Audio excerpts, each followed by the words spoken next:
Hi you guys, welcome to Meat is Where It's At. Today we have a really fun video. This is a response to some comments that we received asking how we overcame our carb addiction. So let's get into it. Today we have Garrett joining us. He is going to give his perspective on what he's experienced, and I'm going to give my perspective as well. We have a couple of topics that we are going to share with you guys because we think that they're really important when it comes to overcoming sugar, carb, really any kind of addiction, but specifically sugar and carbs. If anybody had food addiction, it was us. And I mean, every single night, even when we considered ourselves pretty strict whole food plant-based, we would order food. And that was most nights probably. So we definitely had a food addiction, and getting over that was extremely difficult. Like Hayley said, one of the most popular questions we get when we say that we eat carnivore is, well, how to, like, not necessarily a question, but a lot of people express and say, well, I could never do that because I like my XYZ too much. Pastas, breads, rice, things like that. And honestly, I thought I would miss those things more. And I don't at this point, almost 5 months in, and we're gonna kind of get into what that process was like and maybe why we don't crave those things anymore. We wrote a list, and let's just go through each one of those. Okay, so the first one we have here, your body will not crave carbs once it gets the proper nutrients from animal products. Disclaimer, I know that this can cause some controversy because people believe that you can get all kinds of nutrients from plants and fruits and carbohydrates, everything else. Our experience has been that when we went carnivore, we still experience some cravings because of our biology, and we'll get into that later, but we don't currently feel like we need carbohydrates anymore. We moved past that phase of constantly craving them because our bodies feel satiated now. And like I said, even when we were in the midst of eating whole food plant-based and doing exactly what we thought we were supposed to do, it's like we weren't filling that need 100%. We were always missing something, or we were always craving something. And that really allows a lot of guilt to seep in, because we always thought that we weren't doing it right, or we were in the wrong mindset to be doing what we were doing. And that was a really, really hard way to live for as long as we did. And since then, after being almost 5 months eating strictly animal products, at least my craving for carbohydrates, meaning, breads, pastas, rice was kind of my thing. I loved rice. And I just don't feel the need to even get close to that stuff anymore. Even when we go to functions, I think there's always going to be a part of our brains, because it's been so long, so much of our life has been spent kind of searching for food. You're constantly thinking about food. You're deciding whether to go to an event about, whether or not they have food determines whether you're going to go to that event. And now we go to church and we go to family's house and we don't feel like we need to partake with people. Number one, because we're never starving or super hungry. We are always satisfied after we eat our carnivore food.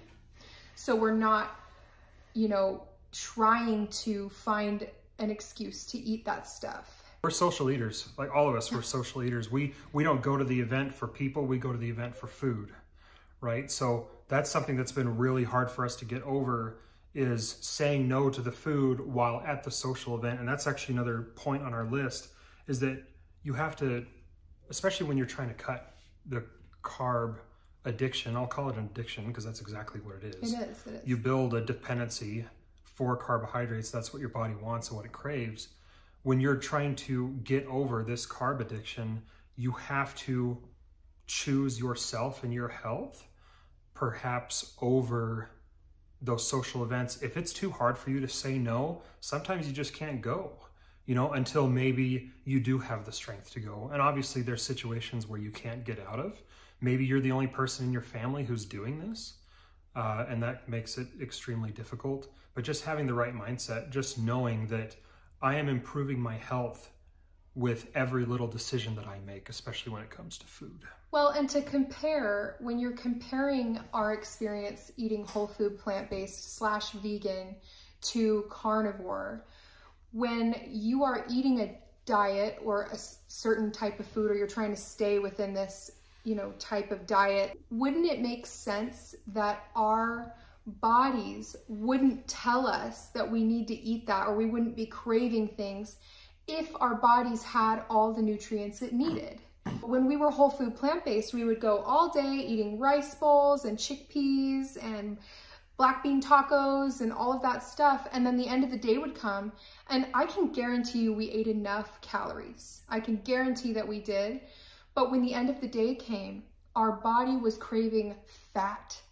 And the fat it was craving, our brains would go, I want McDonald's, I need fries, I need a burger, I need cheese, like that kind of stuff, because we weren't getting the nutrients. It's not about calories. It's about the nutrients in your food and how it affects your body. And that makes it really difficult, because then when we would give in to those nights where we're like, you know what, I just need a burger. And we would give in, and it's like, oh my gosh, we're constantly fighting with ourselves. Then we feel bad for the decision that we made. Oh, the guilt. Even though our bodies felt satiated, granted, still not the healthiest food on the planet, but our body got the fat that it needed. And then our bodies were at a constant fight with our minds, and we always felt guilty for making those decisions. Man, that was no way to live, honestly. That was really tough. Yeah. You're not going to crave carbs if you're giving your body the nutrients that it needs. Next topic we wanted to go over was the food we eat was not engineered for balance. It was engineered for excess. Garrett, you can take this one. Any food that you buy from the grocery store, especially if it's processed. I'll use an example. I grew up on Hostess treats, so Twinkies, Ho-Hos, cupcakes. Sorry, cupcakes are Little Debbie, my bad. But stuff like that, ultra processed, engineered food. There is nothing in nature that's natural that tastes that good. And they make it so you eat as much of it as possible, and that you keep going back to the store and you buy it. So there's a lot of individuals out there, especially in response to something like carnivore, where they say, well, there's room in your diet for everything. And that's a really tough statement to make, because the food that we are exposed to, especially here in the United States, and I'm sure in other developed parts of the world, but the food that we are exposed to is not made for balance. It's made that it's the best thing you've ever tasted, and that's all you want. I mean, soda pop, ultra processed desserts, McDonald's French fries, none of those things are natural. You would never find any of them in the wild. So they are made strictly for eating as much as you can. I mean, Lay's slogan is, I bet you can't eat just one. And they're 100% correct. Keeping that at the front of your mind when you're cutting carbs is that, one, what you are exposed to and what you're eating is not natural. And two, it's even more reason to stay away from them, because you are going to want to eat more than you should. Well, and that's another point that we have coming up here, which I'm going to kind of go into right now, which is the biological desire for carbs. So these big food giants, they know that our bodies can't say no. Once you put it in your mouth, you have to have more. And that's just biology. Our ancestors were that way too. When they came across honey, for example, they were going to eat a lot of it, because carbs are quick energy. It's not long sustaining energy like meat. It is quick energy to get them to their next meal. Our ancestors, that's how they functioned. So there's a biological desire for that quick energy, but we have to realize that if you're eating consistently the right diet for human beings, which is meat, you're not going to have that strong urge desire to eat carbohydrates, because you'll have that nutrients in your body that isn't signaling you that, oh, we need to eat these carbs, these simple sugars to get us to our next meal, because you always have a next meal of meat, if that makes sense. Well, I don't know if that makes sense. Even in most cases, when you crave carbohydrates, you're not even truly hungry in the first place. And that's what we found. We emotionally ate. We didn't eat because we were hungry. Right. We ate because our body craved the action of eating, you know, and carbohydrates are addicting. They're chemically addicting. You know, and in fact, they are so much so that when you cut carbohydrates, especially cold turkey, you don't ease into it, you're going to suffer withdrawal symptoms, you know, and for us, it was sore muscles, it was insomnia, it was all kinds of stuff. And if that doesn't tell you that you have a chemical dependency, then I don't know what would. You have a literal addiction to this stuff. Well, and we've had people tell us that like, well, I tried keto or I tried Atkins and I didn't feel good. And it's like, well, you think you didn't feel good? You're coming off of an addiction. Yeah. This is truly an addiction, and it's ruining your health just like any other addiction. So you can't expect to do this for a week and feel great. You're just not going to. That's not realistic, and it's not realistic with any other addiction. It takes a long time. It takes a lot of effort, and you have to know your why. You have to know why you're doing it, and you have to put your health first. That's like saying that I don't want to quit smoking because the first few weeks of nicotine withdrawals are too difficult. Right, but you have to push forward, push past that, and you're going to experience all kinds of things. Lots of people experience all kinds of different things, and some people don't experience anything, any withdrawal symptoms. We don't like those people. But I do know... Because that wasn't us. No. That wasn't us. I lost my train of thought.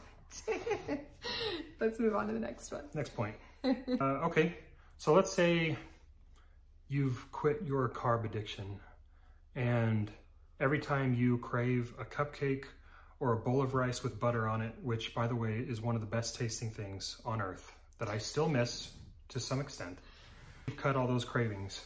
And you start noticing the difference in your body. You start healing. Perhaps you start dropping fat. Those symptoms of withdrawal have passed. So you're sleeping better at night. You don't have sore muscles anymore. You're doing great. You're going to start noticing those differences in your body, and it almost becomes a challenge of how far you can take it. How much weight can you lose? Yeah. Can you get rid of this autoimmune disease that they've told you it doesn't have a cure, like I did? The hidradenitis suppurativa, there is no cure. In fact, I got kicked out of a Facebook group for saying that I cured it. Because people don't believe that. They just don't believe that kind of thing is possible. So prove people wrong. And that's kind of where we are at this point. It's normal for us now to eat carnivore.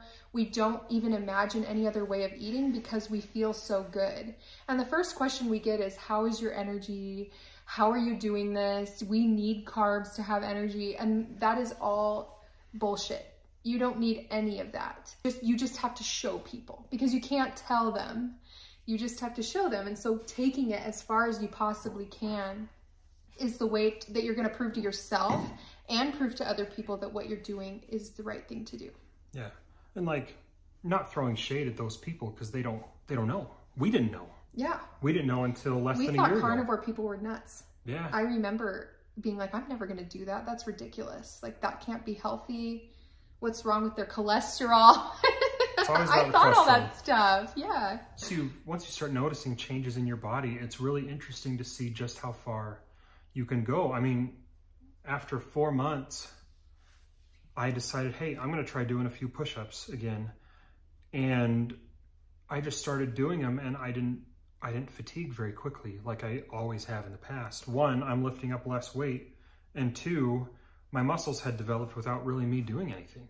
I'm not saying that I'm where I want to be, because I'm not, but noticing that progress is invaluable, and it is a huge motivator. And it's almost like, wow, I've gotten rid of all these things. Now I can do this. Why would I ever go back? Yeah. That's kind of where we are. We're just in the position where, you know, how far can we actually take this? How much progress can we actually make before we're not making progress anymore? Granted, you're always making progress, but how much healthier can I be compared to a year ago or compared to 5 years ago? And we're just kind of in the middle of that, just figuring out how far we can go. Yeah. Yep. And people are going to tell you that what you're doing is unhealthy, and you're not going to be able to change their mind. You just have to keep doing it for you. And that's one of the hardest things I think that we've experienced is, you know, normally when you get over an addiction, if you're in, if you get over cancer, maybe you're in remission for cancer, people are celebrating with you. They're happy for you. And when you're at carnivore and you're doing all those things and getting healthy and losing weight and feeling really good, like truly feeling good, and you're not getting that outside support that other people would if they were doing it any other way, that's really difficult. Yeah. And so you need to prepare yourself for that mental hurdle that you're going to be experiencing. And not to be a downer or anything, but if you say, I'm going to be carnivore and I'm going to look to other people for support, not to say that you're not going to get support, but you are going against the narrative that's been in place, at least in the United States, for 60 plus years. So you have to expect that most people are not going to be on board with what you're doing. You know, keto, paleo, that stuff's been around for a long time, but carnivore, the complete cutting out of any type of grain or vegetable or fruit, that's foreign to a lot of people. So you're really going to have to dig deep and find that self-motivation that honestly, at the end of the day, is going to be much more valuable than any motivation that anybody else will give you, because you're the person who's looking at yourself in the mirror every day and noticing that progress when perhaps other people aren't noticing it, or they do notice it and they choose not to acknowledge it because they think that you're doing something wrong. That's been a really big hurdle for us. We have to be each other's motivation or our own. You know, if one of us is feeling like we want to go off the wagon, but you have to find that inside when someone around you maybe is making choices that are hard for you and you want to kind of do it too. Find that motivation for yourself. So, yeah. Yep. Just realize that no matter how hard it is, it's going to pass. Giving up carbs is hard. It was hard for us. And I can tell you, when I was in the middle of it, again, just a bowl of white rice with butter on it sounded amazing. It was really, really hard to try to instruct my brain not to want that. But you just have to realize you're breaking a dependency you've probably had your whole life. So just be patient, just keep doing it, do what you're doing, take it day by day. And one of these days you're gonna wake up and you're gonna eat breakfast like normal, and you're gonna go to bed that night and you are going to realize that, wow, I didn't crave any of the things that I craved before today. And you'll be fat adapted and you'll start dropping weight. And the only question that you're going to have is, why was I not doing this sooner? Yeah. Which is where we are. If I would have started this 5 years ago, I would have been a completely different person today. Yeah. But what can you do? Start where you start, and it's okay. Yep, start now and start bettering your health. The carbs aren't doing anything for you. Yeah. What's our next? That's our list. That's our list? Oh, wow, okay. When I first started out specifically, I didn't know much about the fat to protein ratio. So I would do a little bit of research on your specific fat to protein ratio, but I was not eating, as a woman of my height and weight, I was not eating enough fat. So fat specifically is something that will help you feel satiated, because fat is what you're going to be burning for energy instead of carbs. So if you're struggling eating carnivore and feel like you're still having all these cravings and everything, just eat a little bit of butter. Eat a spoonful of beef fat or bacon fat. With a little bit of salt over the top. With a little bit of salt over the top, that will help curb the cravings. I promise you, just give it a try. Do your own research on what your fat to protein ratio is. Nutrition with Judy has a really great video, a YouTube video, I'll link it below, that kind of shows a chart for your height and weight and all this stuff that shows you what your estimated fat to protein ratio should be. So just a little tip there. Yeah. And if there's any other resources that we find could be helpful to you, we'll link them down below and you can check them out. Dr. Chafee, Dr. Berry, Dr. Kiltz, Dr. Paul Mason, who does a lot of videos for Keto Down Under, which is an Australian channel. He's got lots of really good info on high-fat, low-carb diets and really the scientific benefits and the studies behind them. So don't just take our word for it, but do your own research, and also it's going to be super beneficial because that's research that you can share with other people. Right. I hope you guys enjoyed this video. If you're not feeling like you have a tribe or a community that is supporting you, sometimes friends and family cannot really be there for you sometimes, especially at the beginning. So this is your community. Be here with us. We'll cheer you on.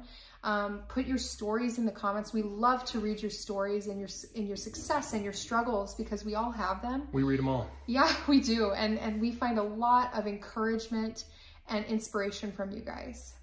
Thanks for being here. We're excited for our little community. Thanks for watching, and our cholesterol is fine. See you next time.